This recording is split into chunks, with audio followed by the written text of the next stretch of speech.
Bismillahirrahmanirrahim. Assalamualaikum warahmatullahi wabarakatuh. Selamat pagi teman-teman. Ketemu lagi ya di titik balik perubahan. Sebelum kita awali kelas kita pagi ini, kita berdoa terlebih dahulu sebagai wujud kesyukuran atas nikmat, rahmat, dan kepahaman dalam mengikuti kelas kita pagi ini. Berdoa silakan. A'udzubillahi minasyaitonirrajim. Bismillahirrahmanirrahim. Rabbi zidna ilma warzuqna fahma birahmatika ya arhamar rahimin. Amin. Kang, ini ada materi yang diajukan teman-teman di peminat peta kesadaran di mendakapi gencarnya perkembangan AI, ya. Itu gimana respon atau yang kita lakukan ke depannya, karena melihat AI kan seakan-akan menggerus semua pekerjaan atau apa ya, jadi memudahkan sekaligus meniadakan. Monggo Kang. Oke ya, bismillahirrahmanirrahim. Assalamualaikum warahmatullahi wabarakatuh. Selamat pagi ya. Jadi sebenarnya gimana merespon, itu kan teknologi kan? Iya. Dan teknologi itu kan di dalam kehidupan gitu kan. Memang kehidupan itu pokoknya dia kontradiktif. Nggak bisa kamu anti kontradiktif. Nggak bisa kok anti kontradiktif. Harus. Emang begitu. Jadi pada teknologi itu ada manfaat sekaligus ada mudaratnya. Nggak usahlah pada teknologi. Pada nasi di piring itu ada mudarat, ada manfaatnya kok. Nggak usah jauh-jauh kayak ini mikirnya kan. Pada buah kelengkeng aja itu ada manfaat, ada mudaratnya. Nggak usah buat kelengkeng. Pada air, pada kopi yang kamu minum, kalau kamu minumnya sehari 10 liter, kena liver kamu. Kena liver gitu kan. Apa meneh AI gitu. Kan seperti itu. Jadi ya pokoknya sikapnya itu harus merangkul kontradiktif. Jangan anti kontradiktif. Akhirnya apa? Kamu cemas, lihat kopi cemas. Kenapa? Saya liver. Lihat teh cemas, kencing manis. Semua cemas. Ya kan? Semuanya cemas. Tapi kalau kamu lihat itu dengan logika kontradiktif, akhirnya kamu tidak akan mempersoalkan apakah itu kopi, apakah itu teh, apakah itu AI. Karena kenapa? Kamu yang dewasa gitu. Jiwamu yang harus dewasa secara spiritual. Bukan yang kamu atur-atur itu mesin. Bukan alam akibat yang kamu kuasai, tapi kamu pengetahuanmu yang harus ditingkat. Makom jiwamu lah yang harus naik. Jadi biar nggak takut sama helikopter. Karena kenapa? Kalau helikopter sekali jatuh langsung habis. Ya kan? Mendingan naik perahu. Iya kalau dekat. Kalau ke Afrika sana naik perahu ya soro. Gitu Mas Jamim ya. Siap, jadi menghadapi kehidupan itu memang dari dulu kontradiktif. Dari dulu kontradiktif. Nggak hanya sekarang. Jangan wah ini sekarang AI, dari dulu juga udah itu kopi itu semuanya punya nilai kontradiktif yang sama dengan AI gitu. Persoalannya adalah makom jiwamu dewasa apa enggak? Matang secara spiritual apa enggak? Kalau yang matang secara spiritual, alhamdulillah aku nggak jadi babu lagi di dunia gitu kan. Tapi kalau yang nggak dewasa, mati yang pekerjaanku semua diambil robot. Oh, kuli wong iki. Kalau pengusaha kan alhamdulillah dia kan. Aku nggak harus bayar THR, masa robot THR. Mendingan pekerjaan robot. Jadi seperti itu. Jadi nggak usah. Tapi bukannya soal nggak usah cemasin. Ya cemas-cemas aja gitu. Itu menunjukkan ketidakdewasaan. Masih makomnya masih belum berkepastian atau berkepastian tapi terbatas makomnya. Makanya apa-apa cemas. Gitu. Lihat jam 12 malam cemas. Kenapa? Ini waktunya masuk angin gitu. Jalan-jalan ke mall, jalan-jalan ke mall, takut ditarik SPG cantik, uang tinggal segitu-gitunya gitu kan. Nanti ketarik SPG Mitsubishi, habis kamu dikuras. Kan disuruh beli expander terbaru. Padahal ini uang habis jual tanah gitu kan. Jadi gitu. Jadi kita jangan sampai menjadi apa ya? Tapi itu konsekuensi loh, konsekuensi dari makom jiwanya kok. Yang mau cemas-cemaslah. Ya kan? Ya mau matang-matanglah gitu. Masalahnya kadang-kadang itu kita menjadi pihak yang menyebarkan kecemasan gitu. Ya penting juga sih, karena banyak peminatnya kan kalau informasi bahwa AI akan membunuh manusia gitu kan. Nah, seperti itu. Ya udahlah, itu memang dari dulu begitu. Tidak ada yang berubah kok dalam kehidupan ini. Selalu ada kontradiktif. Yang berubah itu teknologi toh, tapi sifat dasar dari teknologi itu ya tetap saja itu adalah selalu kontradiktif. Jadi daripada mikirin wacana-wacana yang itu sifatnya musiman, kan musiman aja ini kan. Musiman aja ini wacana ini. Besok lagi mungkin udah AU. Besok lagi mungkin wacananya AD gitu kan. Ya memang begitu dunia itu. Dulu zamannya orang mau transisi budaya dari jalan kaki ke kendaraan, orang akan takut ini akan menyebabkan polusi udara. Nyatanya ya sampai sekarang juga sudah pakai mobil listrik. Yang cemas dulu itu mati konyol, cemas konyol itu. Mati konyol kan. Dia udah demo kemana-mana. Kan begitu loh. Makanya itu Mas, biar nggak cemas, biar nggak gupuh, baca sejarah. Dulu sejarah bagaimana kemudian tuh pertama kali negara-negara itu mengadopsi pendidikan formal. Orang takut. Wah, hidup anakku nanti diatur negara. Ini pasti akan dikontrol ini. Ini pasti akan dijadiin mesin. Ya memang kenyataan begitu sih. Tapi banyak juga dari sekolah itu lebih cepat tercerahkan. Jadi jangan mikir negatif itu. Pikir juga selalu ada itu, selalu kontradiktif. Ada bahaya, ada manfaat. Ada bahaya, ada manfaat. Seperti itu. Nyatanya ya masih hidup, kata Pak Suhadi. Gitu. Katanya masih hidup. Jadi belajar sejarah gitu. Biar kamu nggak gugup, nggak panik. Lalu kamu bentuk komunitas anti AI gitu. Ya kan?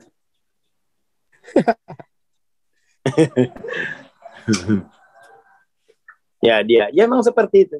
Coba kita dulu juga ada penolakan pada internet. Pokoknya sesuatu yang baru pasti akan dicemaskan gitu oleh jiwa yang makomnya belum dewasa. Saya aja dulu dicemaskan orang. Wah, bahaya Bang Aswari. Ini nanti membawa ajaran baru, semua ditinggalin agama ini. Nanti orang cukup tercerahkan aja. Gitu. Semua dianggap, semua yang baru itu selalu dilihat sebagai ancaman bagi jiwa yang belum dewasa. Ya kan? Lihat tetangganya cantik, wah bahaya, suamiku terancam ini. Aku terancam ini. Karena ada tetanggaku yang cantik. Ya begitu juga laki-laki lihat, waduh, ada anak kos baru, wah istri saya terancam ini. Ya selalu begitu kalau jiwa yang nggak matang gitu. Ya betul, dianggap ancaman karena membawa perubahan. Lihat Mas Camim sudah mulai promosi deodoran. Wah terancam ini. Karena dia jualan handuk untuk lap ketek gitu. Ini kan kalau dengan deodoran kan jadi nggak laku itu handuknya misalnya. Jadi memang yang ditakuti orang itu adalah perubahan. Maunya orang itu berkepastian, tidak ada perubahan. Itu kan menunjukkan keterbatasannya. Makanya cari makom yang berkepastian tapi tidak cemas dengan perubahan. Malah dia memanfaatkan perubahan itu untuk memberi nilai tambah. Jadi kamu cari makom yang di mana semua perubahan itu dia syukuri. Cari makom yang seperti itu. Perubahan apapun termasuk kiamat, syukur alhamdulillah gitu. Kiamat itu kan berarti kita selesai menjalani serial kehidupan. Lalu kita menjalani kehidupan yang utuh, tidak ada lagi serial. Jadi mengalami dinamika dalam keutuhan. Nah ini kan kita mengalami dinamika dalam berurutan kan, berpotensi untuk kembali es kecil. Nanti kena necer kata Mas Didu. Nanti kena necer gitu. Seperti itu. Jadi sebenarnya perubahan itu akan selalu ada dan itu semakin canggih, ya. Perubahan pertama kan orang dari jalan kaki naik sepeda ontel. Itu perubahan pertama itu kan. Lalu naik motor, lebih kencang lagi perubahannya. Lalu naik pesawat, lebih kencang lagi perubahannya. Dan itu perubahan itu yang akan selalu men-challenge. Apakah kepastian makommu itu adalah selalu menghasilkan rasa syukur atau rasa ngumpat? Kalau ngumpat terus tidak perubahan, itu ciri-ciri kamu harus ikut MTLOC. Biar nggak darah tinggi. Soalnya biaya darah tinggi itu mahal, Mas. Nggak cukup 5,5 juta. 5,5 juta itu baru bayar karcis. Hari pertama itu di rumah sakit. Kamu, ya kan? Nah, itu kamu baru hari pertama aja di rumah sakit 5,5 juta itu. Kalau kamu sudah komplikasi darah tinggi, stroke, macam-macam gitu.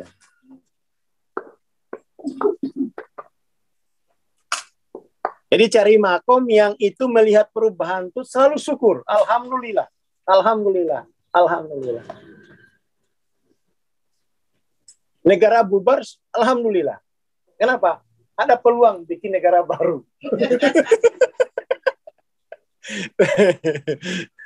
Ya kan? Seperti. Jadi selalu dia inovasi. Itu tingkat tertinggi. Tingkat tertinggi dari pengetahuan itu adalah inovasi. Inovasi itu selalu melihat kebaruan, kebaruan, kebaruan, kebaruan. Harus baru. Iya. Yang kayak orang di kampung saya. Itu kalau beli panci baru, makanya setahun sekali. Habis lebaran dimasukin lagi dalam di atas loteng, jangan dipakai-pakai lagi gitu. Jadi kalau orang produksi loyang baru, udah nggak kebeli. Udah nggak kebeli lagi. Udah nggak kebeli dia. Akhirnya mati ekonomi. Ya ada kebaruan. Karena orang di sana anti perubahan. Gimana cara anti perubahan? Ngirit. Pengiritan. Itu anti perubahan. Kalau bikin Indomie, banyakin airnya. Banyak tambah garam. Banyakin airnya gitu. Itu ciri anti perubahan. Kalau bisa, kalau yang anti perubahan itu uang 100.000 bisa hidup untuk selamanya. Ya kembali aja ke zaman batu. Kembali aja ke zaman batu gitu. Uang belanja belum cair, alhamdulillah. Nyindir siapa ini ya?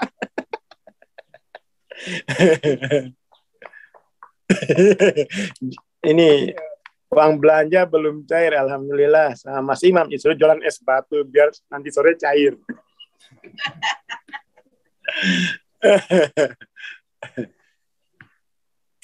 Jadi gitu ya, jadi gitu. Jadi perubahan itu harus.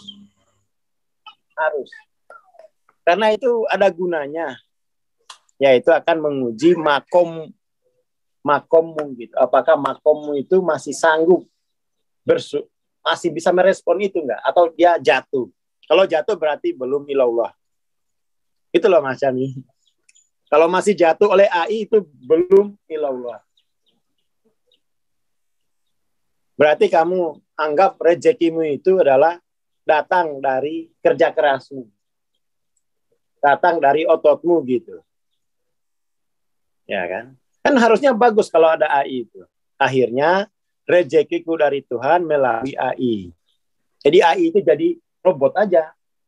Jangan kamu pasangin kok itu nggak akan ngambil rezekimu. Lo dia lo nggak punya kebutuhan. Dia lo nggak punya rasa kuasa robot itu. Oh bisa loh kamu terancam pada yang tidak punya rasa kuasa. Oh, berkuasa apa sih pohon pisang? Nggak punya rasa kuasa gitu. Artinya nggak membahaya. Selama itu tidak punya rasa kuasa, tidak membahayakan kemanusiaan. Yang membahayakan kemanusiaan itu adalah rasa kuasa. Terbukti sepanjang sejarah. Post Zoom nanti digantikan AI, jangan aku nakutin Mas Imam. Lo malah seneng ya. Malah seneng kan. Nanti yang kerja AI, yang nerima honor Mas Jamim. Ya malah senang gitu. Biar fokus jual air mawar gitu. Boleh. Jadi gitu. Jadi itu perubahan itu harus kita sambut, nggak boleh anti perubahan gitu ya. Kalau bisa perubahan itu secepat mungkin, jangan lama. Karena kalau lama itu kamu sudah yakin 700, LOC ternyata 250. Kenapa? Masih kuat kok ini Bang Aswar. Iya karena cobaannya nggak deras gitu. Sehingga 250 aja udah berasa 850. Kan netralitas katanya. Netralitas gitu.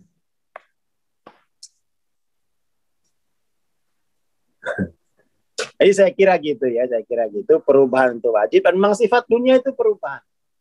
Kalau perlu deras, nggak apa-apa deras. Karena itu akan memperlihatkan makom kita gitu. Seperti itu. Orang-orang yang sudah merasa sudah bermakom, sudah berkepastian makom, lalu kemudian itu dia cemas dengan perubahan, itu berarti dia harus bukan di situ makomnya, harus rubah atau enggak dia disapu oleh perubahan. Lumayan sebenarnya. Jadi sebenarnya di dunia ini nggak usah diapa-apain, biarkan aja itu ditelan zaman.